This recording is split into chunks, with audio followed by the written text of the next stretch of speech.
Dans quelques jours, c'est Tisha B'Av.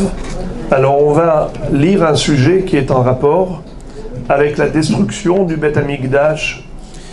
Et pour les personnes qui étaient avec nous hier à Yerushalayim, ont pu être marquées par les quelques épisodes qu'on a pu, j'allais dire, côtoyer, croiser, caresser les murs des vestiges du Beth Amikdash. On a été prié au Kotel, mais là-bas dans le Rova Yehudi, on est rentré dans ce qu'on appelle le Baït Asarouf, la maison brûlée.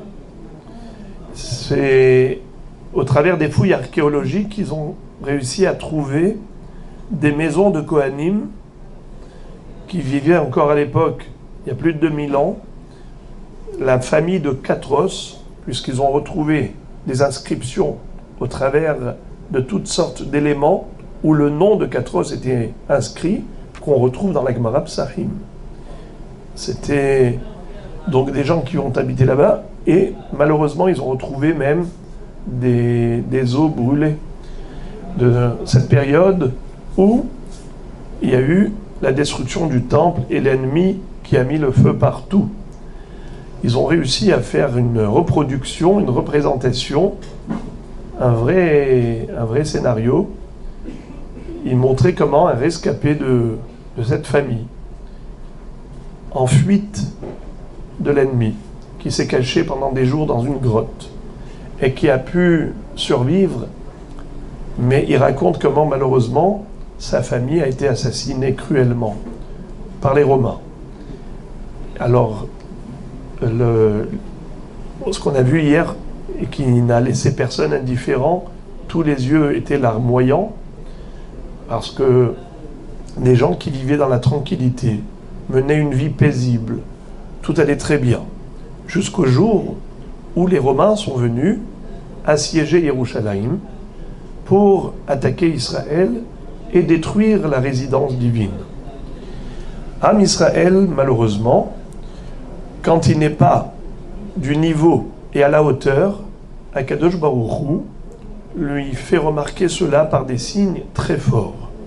À l'époque du premier Beth Amikdash, il y avait 3 averot, 3 péchés qu'on appelle les péchés capitaux. Avodah Zara, Giloui Arayot, Shfichut Damim, l'idolâtrie, l'inceste, la débauche et le crime. Tandis que pour le deuxième Beth Amikdash, il y avait Sinat Chinam, la haine gratuite. C'est ce qui a été à l'origine de cette double destruction du Saint-Temple à la même date, Tisha B'Av. Alors, au travers de cette comédie, entre guillemets, il montrait comment cette famille de Katros qui étaient des Kohanim et qui vivaient dans le Saint-Temple et qui vivaient la Avoda du Beth Amikdash ne pouvaient pas s'attendre à ce que du jour au lendemain tout puisse basculer, mais alors de manière dramatique. Et au travers de cette scène, il racontait comment, à Yerushalayim, au début, pourquoi est-ce qu'ils n'avaient aucune crainte, aucune peur? Parce qu'ils avaient de tout pour survivre pendant 21 ans. Il y avait là-bas, comme on va le lire tout de suite, regardez, page 124, lorsque l'empereur Vespasien vint faire le siège de Jérusalem, il y avait 3 personnes très riches dans la ville, Nagdimon ben Gurion, Kalba Savoua et Ben Tzitzit à Kesset. Le premier déclara: « Je vais nourrir les habitants de la ville en leur distribuant du blé et de l'orge. » Le deuxième s'engagea à leur fournir du vin, du sel et de l'huile. Et le troisième, du bois pour se chauffer et faire de la cuisine. Ils auraient pu ainsi couvrir tous les besoins des habitants de Yerushalayim pendant 21 ans. Mais il y avait à Yerushalayim des vauriens, ceux que dans ce film qu'on a vu hier dans la maison brûlée à Yerushalayim, il les appelait les zélotes. Les zélotes, c'est-à-dire des gens qui, par excès de zèle, ont voulu entraîner tout le peuple à la guerre. Ils ne voulaient pas que Israël lève le drapeau blanc et se soumette à l'ennemi en faisant la paix.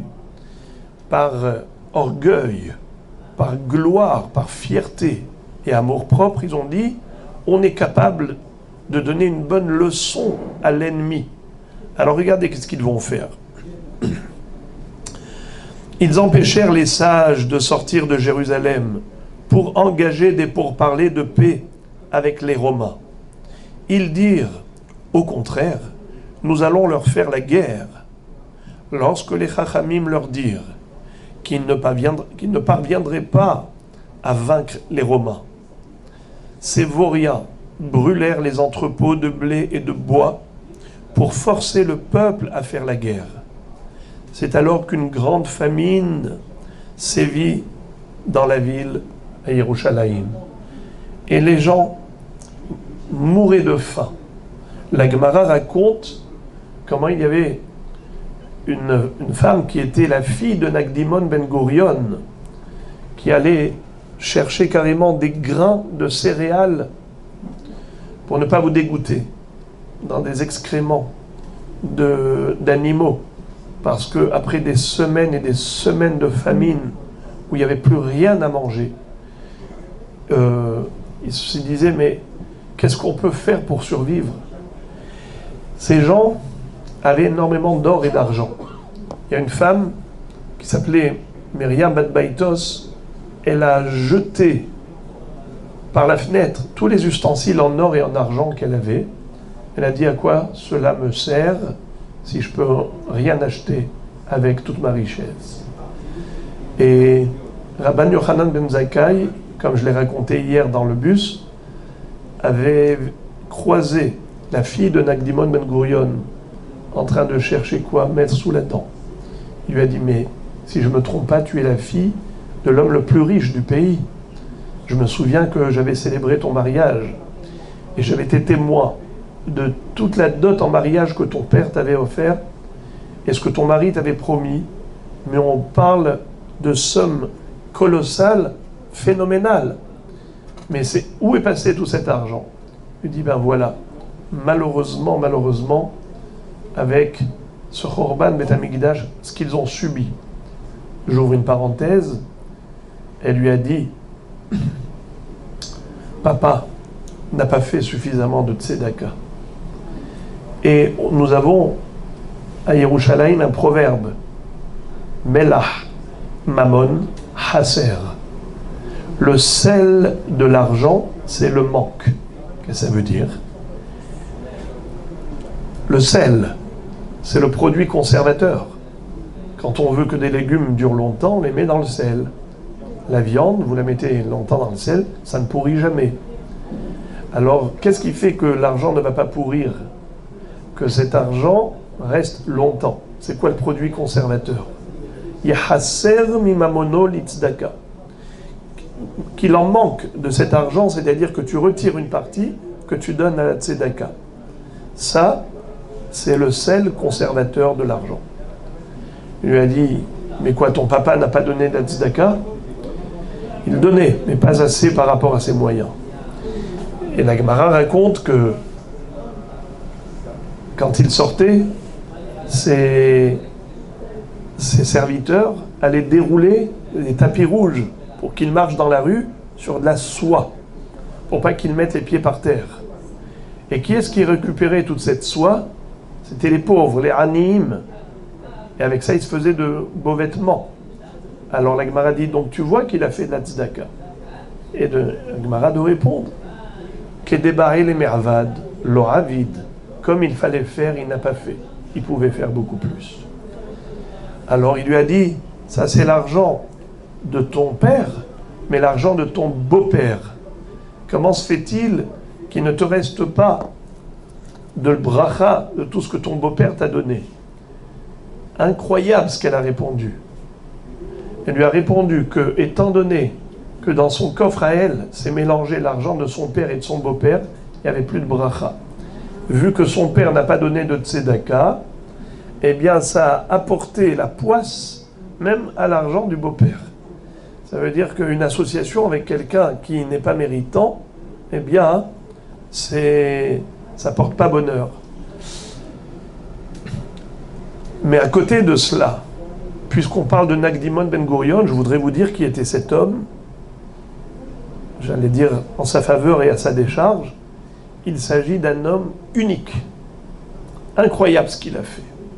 Il avait un mérite inouï. Mais comme on dit, Akadosh Baruch Hu sévit envers les tzadikim et il ne leur laisse pas le loisir de se permettre la moindre déviation. Dans ce monde, il sévit envers eux pour que leur mérite reste entier là-haut. Écoutez ce qu'il va faire. Ce fut à l'époque des 3 fêtes de pèlerinage, Pessah, Shavuot et Sukkot, où Am Israël devait monter à Jérusalem pour aller se présenter au Beth Amikdash. Mais il y avait un problème d'eau. Ce fut une période de sécheresse. Et à l'époque, il n'y avait pas de robinet. À l'époque, les gens allaient puiser de l'eau dans les puits. Et il n'y avait plus d'eau. Donc il n'y avait plus de pèlerinage, car les pèlerins se disaient, on ne va pas prendre le risque de faire des longs voyages sous le soleil, et alors qu'on n'a pas d'eau pour boire et pour abreuver nos troupeaux. Ils restaient chez eux. Et donc le Beth Amikdash restait en chômage technique. Qu'a-t-il fait Nakdimon? Il a dit, ne vous inquiétez pas, moi je m'occupe de vous ravitailler en eau. Il a été voir un grand émir des Émirats arabes qui était propriétaire de puits, de citernes d'eau. Il lui a dit, écoute, si tu veux bien, tu me prêtes 12 puits d'eau. Si à telle date, la pluie n'est pas tombée, et que Dieu ne t'a pas rendu ce que tu m'as prêté, je m'engage personnellement à te remettre 12 lingots d'or. Alors il était tout à fait d'accord, marché conclu. Et voilà qu'est-ce qui se passe. On a de l'eau, on a donné de l'eau à tous les pèlerins, et c'est comme ça que pendant les 3 fêtes, Pessah, Shavuot, Sukkot, il y a une célébration merveilleuse. Mais la sécheresse a duré. De longs mois se sont écoulés, pas une goutte de pluie. Et voilà qu'arrive l'échéance.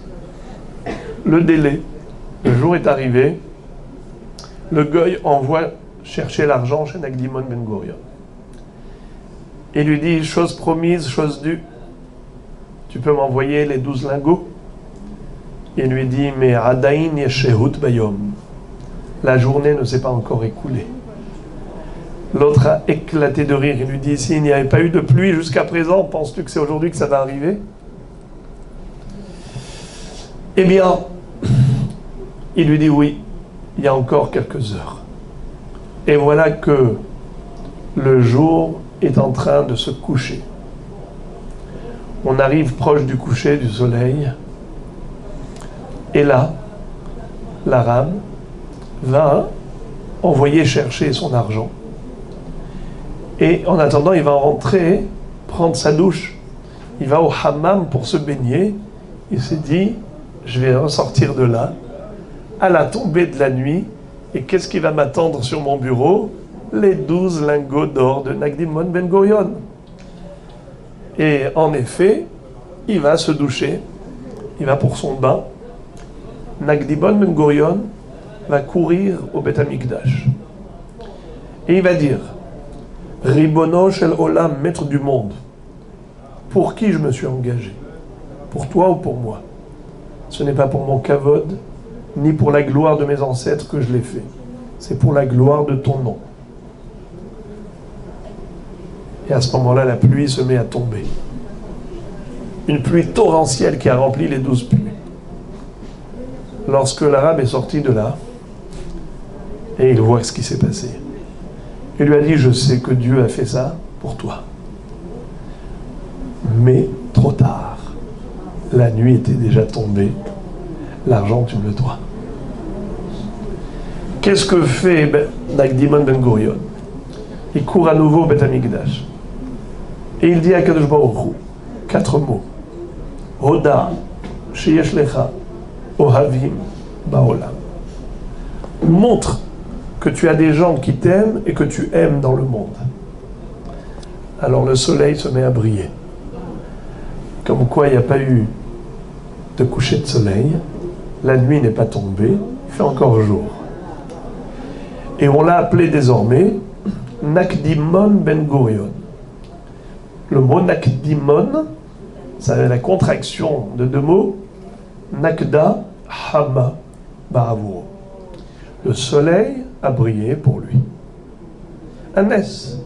Et donc là maintenant, l'autre s'est avoué vaincu, triste, déçu, frustré, mais il a vu que Akadosh Baruch Hu peut tout.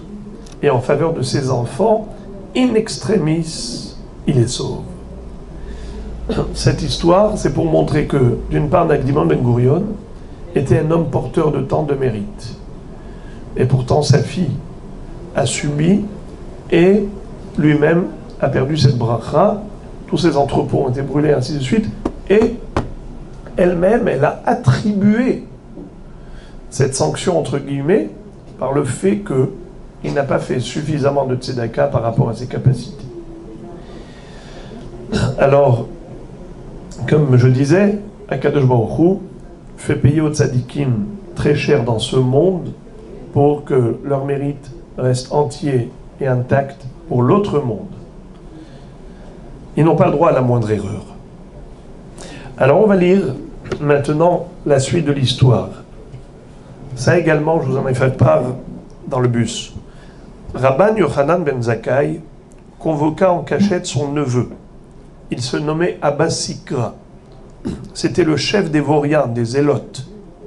Il lui dit: jusqu'à quand nous empêcherez-vous de faire la paix avec nos ennemis romains en faisant mourir le peuple de faim? Abba Sikra lui répondit: tonton, que puis-je faire? Si je leur dis quelque chose, ils vont me tuer immédiatement. Rabban Yochanan ben Zakkai lui dit: trouve-moi un moyen quelconque de me faire sortir de la ville pour sauver ce que je pourrais.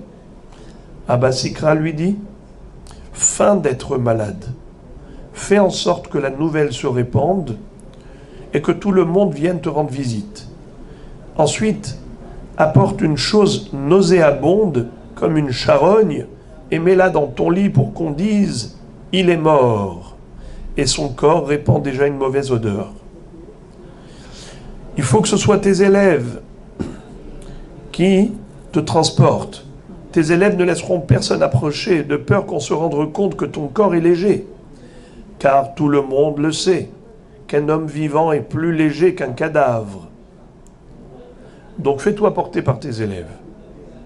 Te prenant pour mort, les Vauriens zélotes donneront la permission de te transporter hors de la ville pour t'enterrer. Rabban Yochanan ben Zakkai suivit ce conseil. Rabbi Eliezer le porta d'un côté et Rabbi Yoshua de l'autre. Quand ils arrivèrent à la porte de la ville, les Vauriens n'ont pas cru qu'il est mort. Ils voulurent le transpercer avec leurs lances pour le cas où il ne serait pas vraiment mort.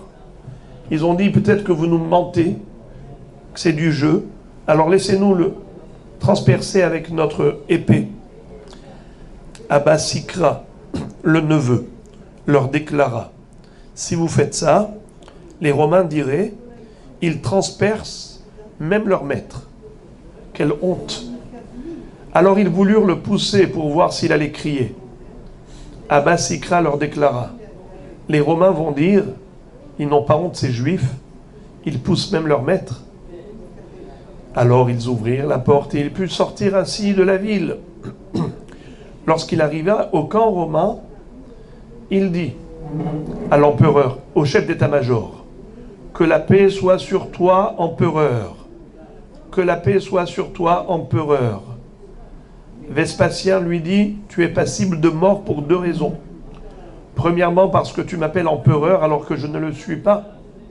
C'est un manque de respect pour César de Rome. Deuxièmement, si je suis réellement empereur, pourquoi tu n'es pas venu jusqu'à maintenant? Rabban Yochanan ben Zakkai lui dit: tu affirmes que tu n'es pas un empereur, mais tu es sur le point de le devenir. Autrement, la ville sainte de Jérusalem ne tomberait pas entre tes mains, car il est écrit, le Liban tombera sous l'action d'un puissant. Le Liban désigne le temple, qui est appelé ainsi parce qu'il blanchit, malbine les péchés d'Israël. Vous savez que le Liban, comment ça se dit en hébreu? Comment on dit le Liban en hébreu? Comment?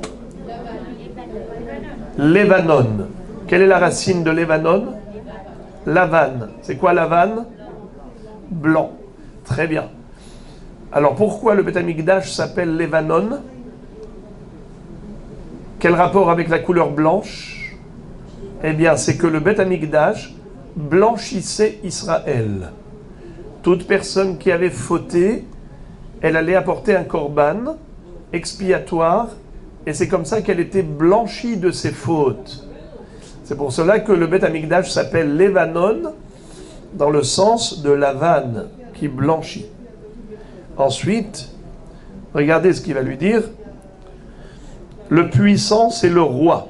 Comme il est écrit, son puissant sera issu de son propre sein, son souverain sortira des propres. Quant à la question de savoir pourquoi je ne suis pas venu chez toi jusqu'à présent, je répondrai que j'en étais empêché par des méchants qui se trouvaient parmi nous.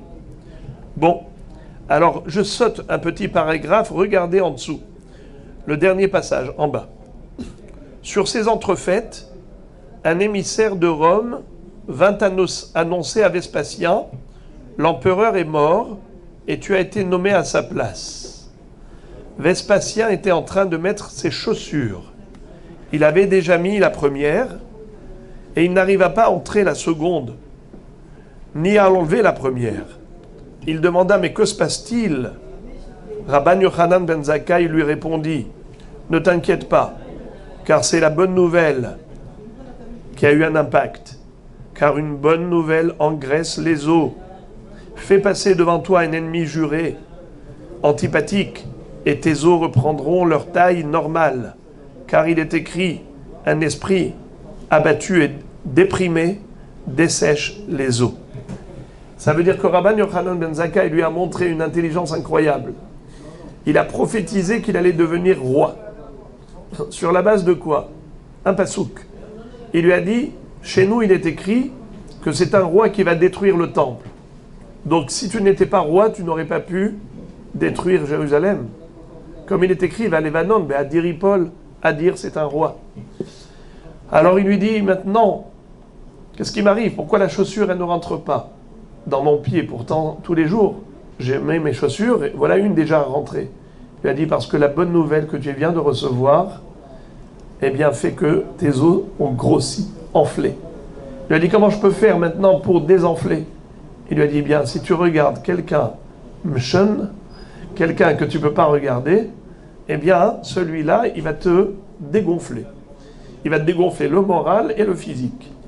Alors, c'est pour cela que il lui a dit, vous êtes trop intelligent, pourquoi tu n'es pas venu jusqu'à présent? Il lui a dit, je ne pouvais pas lever le drapeau blanc. Les bandits qui étaient parmi nous ont fermé les portes et c'est comme ça qu'on était bloqués. Mais maintenant, je te demande, regardez ce qui va se passer. Vespasien suivit le conseil et put mettre sa seconde chaussure. Il demanda à Rabban Yochanan ben Zakkai, puisque tu es un homme sage et intelligent, pourquoi n'es-tu pas venu jusqu'à maintenant? Rabban Yochanan ben Zakkai lui répondit, je te l'ai déjà expliqué. L'empereur rétorqua, moi aussi j'ai réfuté ton argument. L'empereur lui dit, je vais partir à Rome, je vais me faire remplacer. Adresse-moi une requête et j'y accéderai. Rabban Yochanan ben Zakkai lui dit, premièrement, épargne la ville de Yavné et ses sages. Vous savez que dans la ville de Yavné se trouvait le Sanhedrin, les 71 sages. Hier, on a vu à Jérusalem un genre de film qui décrit comment ça va se passer à la fin des temps, lorsque le Beth Amikdash sera reconstruit et que le tribunal de grande instance, qui est le Sanhedrin, sera rétabli. Eh bien, ils vont se retrouver à nouveau dans ce qu'on appelle l'Ishkat Agazit, à Yerushalayim dans le Beth Amikdash. Alors il lui dit, maintenant qu'ils sont à Yavne, ne les tue pas.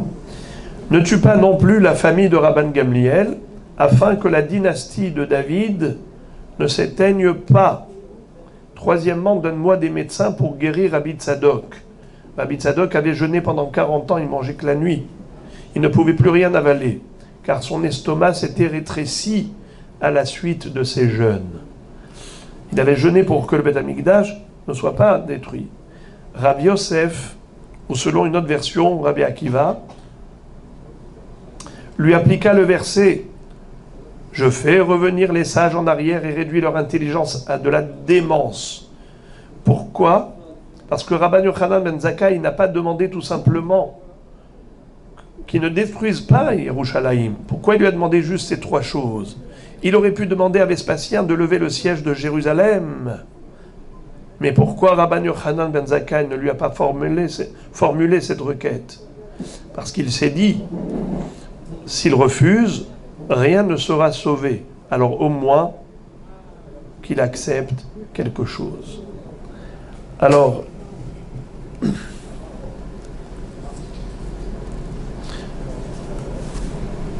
savez quoi ?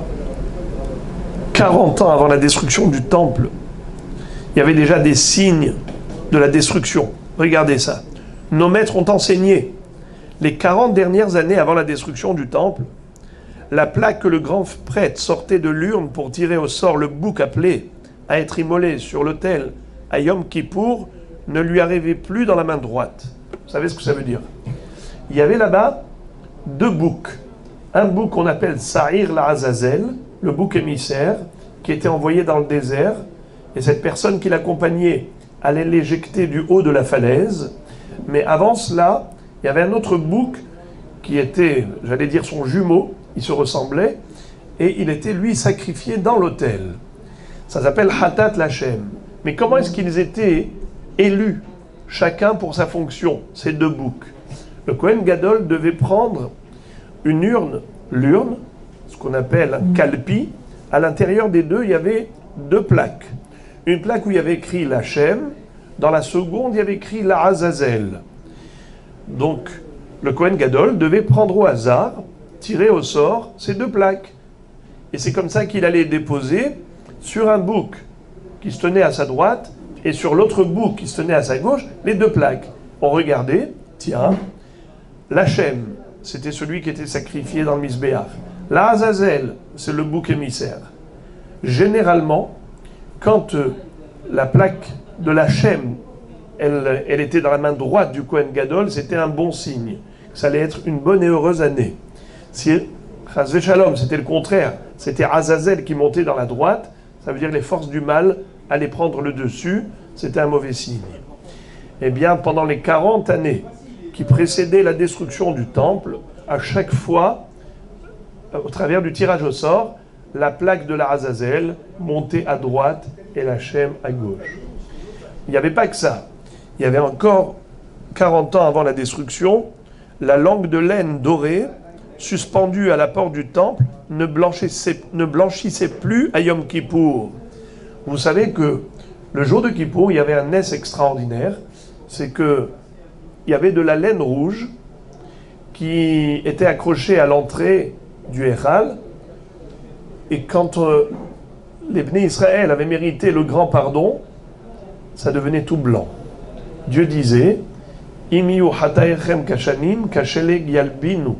Si vos fautes seront rouges comme le pourpre écarlate de ce chani, eh bien, ça blanchira comme la neige. C'était une joie euphorique. Les gens étaient comme des fous de joie. Ils palpaient le grand pardon. 40 ans avant la destruction du temple, c'est resté rouge. Ça n'a pas blanchi. Également, la lumière occidentale du candélabre ne brûlait plus en permanence. Vous savez que tous les jours, dans le Beth Amikdash, il y avait un nes. C'est que le Ner HaMa'aravi, ce qu'on appelle la lumière occidentale, elle restait allumée. Et ensuite, lui, le Kohen, quand il venait pour nettoyer la menorah, les 6 autres mèches étaient éteintes et il n'y en avait que le ner Amaravi qui restait allumé. C'est pour ça que ça s'appelle Menorah Ha'edut, le candélabre témoin. Témoin de quoi? Témoin de la présence divine au sein d'Israël. On avait un nes de Hanouka tous les jours dans le Mikdash. Mais 40 ans avant la destruction, ce nes n'existait plus. Eh bien, le ner Amaravi s'éteignait à la fin de la nuit, comme toutes les autres. Il n'y avait plus ce miracle qui était preuve d'affection de Dieu envers Israël. Encore incroyable, les portes du sanctuaire s'ouvraient toutes seules. Les portes du Beth Amikdash, elles s'ouvraient toutes seules. Pourquoi? À quoi servent les portes en général? Pourquoi dans une maison il y a une porte? Parce que s'il n'y a pas de porte, n'importe qui peut rentrer, même des voleurs, des intrus indésirables. À quoi elle sert la porte? À fermer à huis clos pour être en sécurité quand on est à l'intérieur de la maison. Sinon, si on laisse une porte ouverte, eh bien n'importe qui peut rentrer. Le Beth Amikdash avait ses portes 40 ans avant la destruction, les portes qui s'ouvraient toutes seules, comme pour dire aux ennemis, venez. Ça, c'est quelque chose qui était impressionnant. Et Rabban Yochanan ben Zakkai va commencer à gronder les portes. Regardez ce qu'il va leur dire. Jusqu'à ce que Rabban Yochanan ben Zakkai crie sur elle en disant « Sanctuaire, sanctuaire, pourquoi tu te fais peur à toi-même? Je sais que tu es appelé à être détruit. Et le prophète Zecharia, fils de Hédou, a déjà prophétisé à ton sujet. Ouvre tes portes, ô Liban, que le feu exerce ses ravages parmi tes cèdres. » Comme on a dit tout à l'heure que le Liban, c'est quoi? Ça fait allusion au Beth Amikdash, la vanne. Eh bien, le prophète Zacharie avait déjà dit que ça allait se passer. Donc, Am Israël a vécu un déclin qui était progressif, mais qui était inéluctable. Ça veut dire qu'on allait droit dans le mur. Et malheureusement, les gens, en voyant tous ces signes, et ça n'a pas suffi pour réveiller le peuple à la Teshuvah. Parce que parfois les gens sont tellement sûrs que rien ne changera, cette stabilité illusoire, quelque part, permet aux gens de se leurrer, de ne pas réaliser que, en fait, leur vie, leur destin dépendent d'Akadosh Baruch Hu. C'est lui qui décide de tout. Et quand il nous envoie des signaux, on se doit de réagir, ne pas rester inconscient.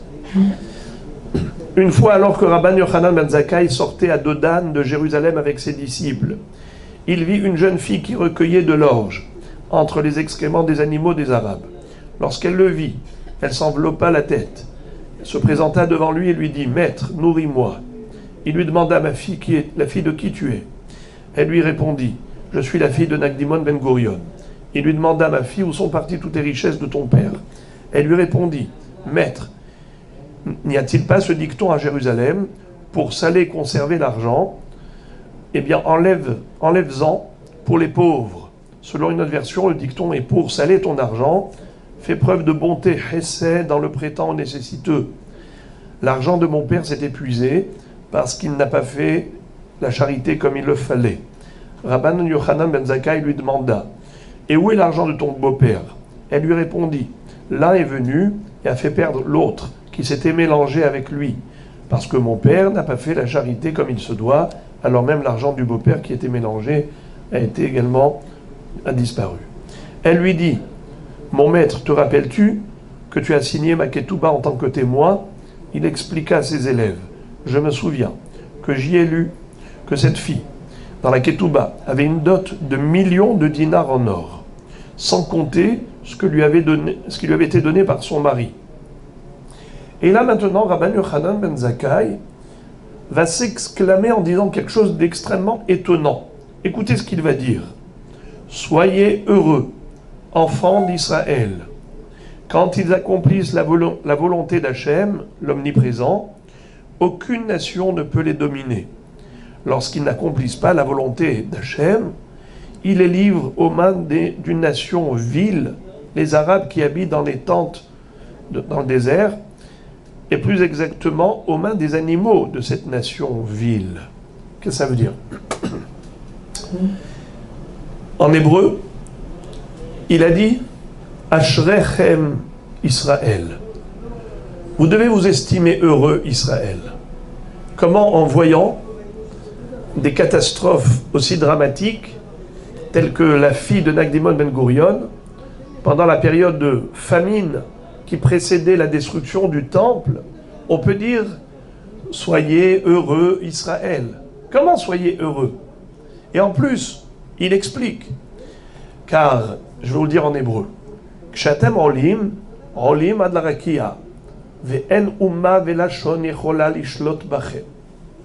וכשאתם יורדים, יורדים עד לעפר, ואתם נמסרים בידי אומה שפלה, ולא רק בידי אומה שפלה, אלא בידי בהמתן של אומה שפלה. C'est-à-dire, quand vous montez jusqu'au ciel. Personne ne peut vous atteindre, vous êtes intouchable, vous êtes au-dessus de toutes les nations.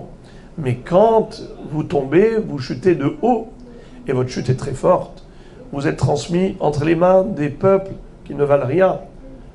Pas seulement que vous êtes agressé par des peuples vauriens, mais en plus, même les bêtes, les animaux de ces peuples, vous allez chercher des graines là-dedans, comme on vient de voir avec la fille de Nagdimon Ben Gurion. C'est quoi cette histoire de « Soyez heureux Israël ». On ne peut pas s'estimer heureux lorsque l'on vit de telles catastrophes. Quelle est l'explication? Le Rav Eliyahu Lopian Zatzal dit quelque chose de très beau.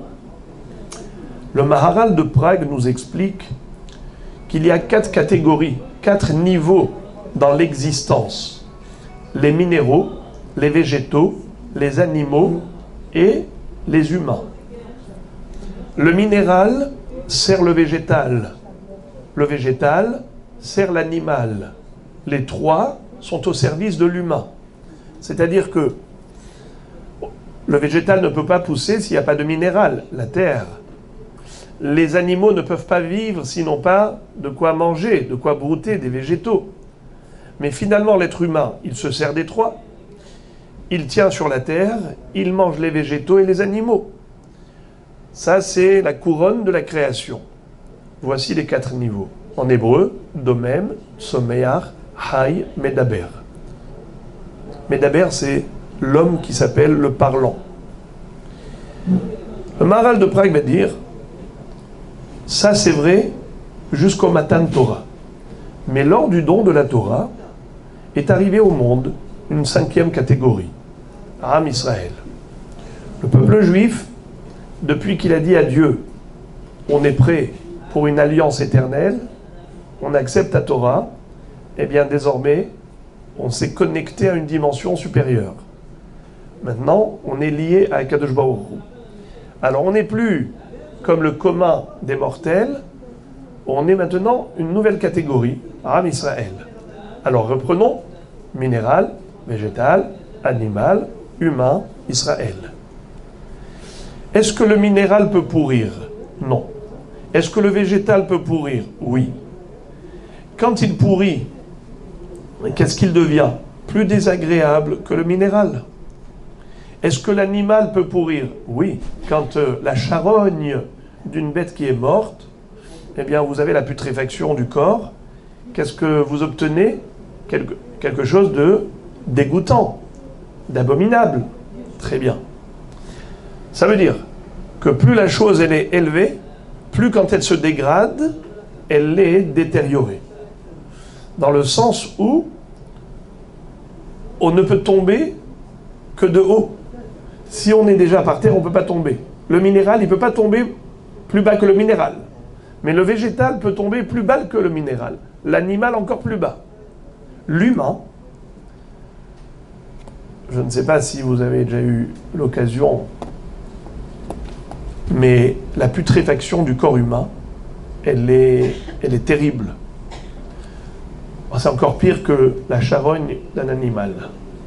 Si on ne met pas de gaz carbonique pour entretenir le corps, en l'espace de 2-3 jours, si on laisse un corps pas dans un frigo, pas dans des conditions de maintien du corps, c'est une odeur nauséabonde qui est insupportable. Ça, c'est le corps humain. Pourquoi? Parce qu'il est encore plus élevé que l'animal. plus la chose est élevée, plus la chute est dure. Donc, le minéral, le végétal, l'animal, l'humain, donc plus on est élevé, plus lorsqu'il y a dégradation, eh bien, le résultat est insupportable. Am Israël, on a dit, c'est une 5e catégorie. Et donc si Chas v'Shalom Israël chute, la chute est très dure. Elle est insupportable. C'est pour ça que Rabban Yochanan ben Zakkai, quand il a vu jusqu'où on est arrivé, qu'une fille de Nagdimon ben Gurion en soit arrivée là, il a pleuré en disant « Vous devez vous estimer, Israël. Soyez heureux, parce que cette dégradation est la preuve de votre qualité. Votre défaut est la preuve de votre qualité. Si vous pouvez tomber si bas, plus que n'importe quel peuple, c'est une preuve que vous avez la capacité, la faculté à monter très haut, au-delà de tous les peuples. » C'est ce qu'il leur a dit.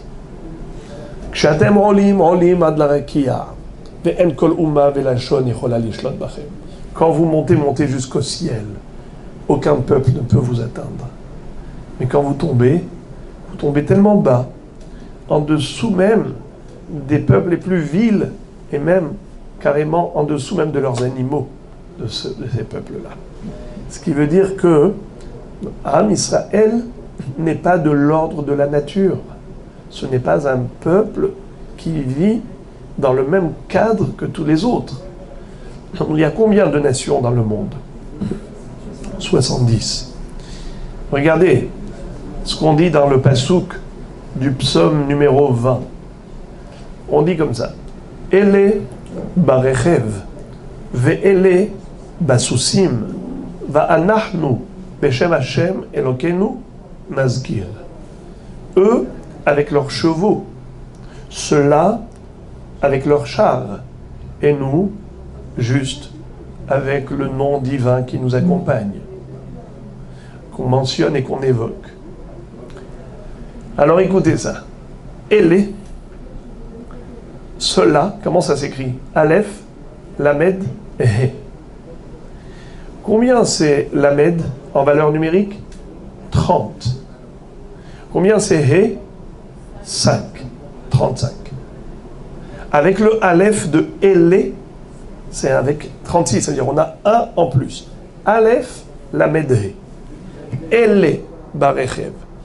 Ele, Basusim. On a 35 et 35. Ça fait combien en tout ? 70. Il y a combien de peuples qui sont sous la coupole de Esav et combien de peuples sous la coupole de Ishmaël ?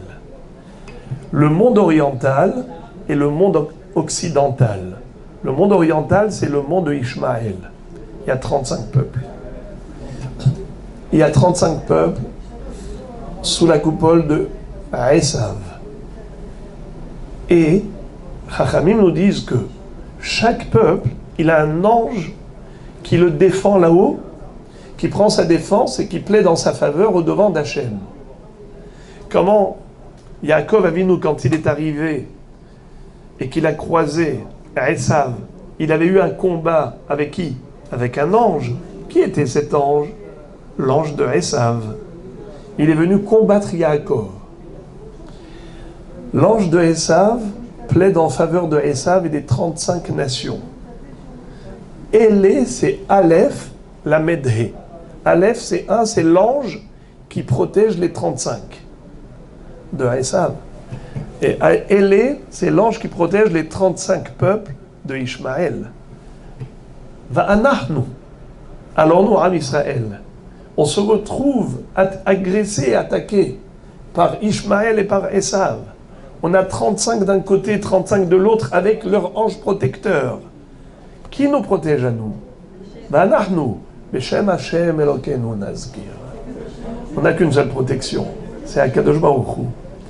Lorsqu'on se souvient de cela, lorsqu'on en prend conscience que c'est lui et lui seul notre protecteur, alors on s'adresse à lui de tout cœur. Là, on est convaincu, et là, on est convaincant. Quand on est convaincu que seul Hachem peut nous aider, nous sauver, nous protéger, nous préserver, alors on peut être convaincant pour convaincre Hachem de le faire. Quand on lui dit En od milevado, il n'y a nul autre que toi. Personne d'autre dans le monde peut nous venir en secours si ce n'est pas toi. Alors là, c'est le cri du cœur qui déchire les cieux. Comme Nagdimon Ben Gurion, quand il est parti au Beth Amikdash et qu'il a dit à Kadosh Baruch Hu, je ne l'ai pas fait pour moi, je l'ai fait pour toi. Montre qu'il y a des gens que tu aimes sur terre. Alors lorsqu'on ouvre son cœur devant Kadosh Baruch Hu et qu'on parle avec une telle sincérité, alors là c'est différent. Voilà, ici on va terminer la fin. En vérité, Nagdimon Ben Gurion faisait la charité lorsqu'il sortait de chez lui pour se rendre à la maison d'études. On étalait sous ses pieds des vêtements en soie. Les pauvres les pliaient après son passage et se les appropriaient. Cependant, il agissait ainsi pour en tirer gloire. Selon un autre avis, ses dons étaient insuffisants au regard de son immense fortune. Conformément au dicton populaire, la charge d'un chameau est à la mesure de ses forces. C'est-à-dire, un chameau, si c'est un petit dromadaire, alors tu vas lui mettre une charge. Mais si c'est un grand chameau très fort, tu vas doubler la charge. C'est un proverbe pour dire que Kadosh Baruch Hu attend de la personne un travail, un service au profit d'Hachem en fonction de ses moyens, des outils de travail que Dieu lui a accordés. Ça veut dire que chacune a sur terre une mission. La mission, elle est en fonction des outils que Dieu nous a donnés. Personne n'a le droit de se sous-estimer. Il faut tout se dire, Hachem, ce que tu attends de moi, j'essaierai de le faire au maximum. Comme j'aime bien dire, que le minimum qu'on doit faire, c'est le maximum qu'on peut faire. Bruchim tiyu.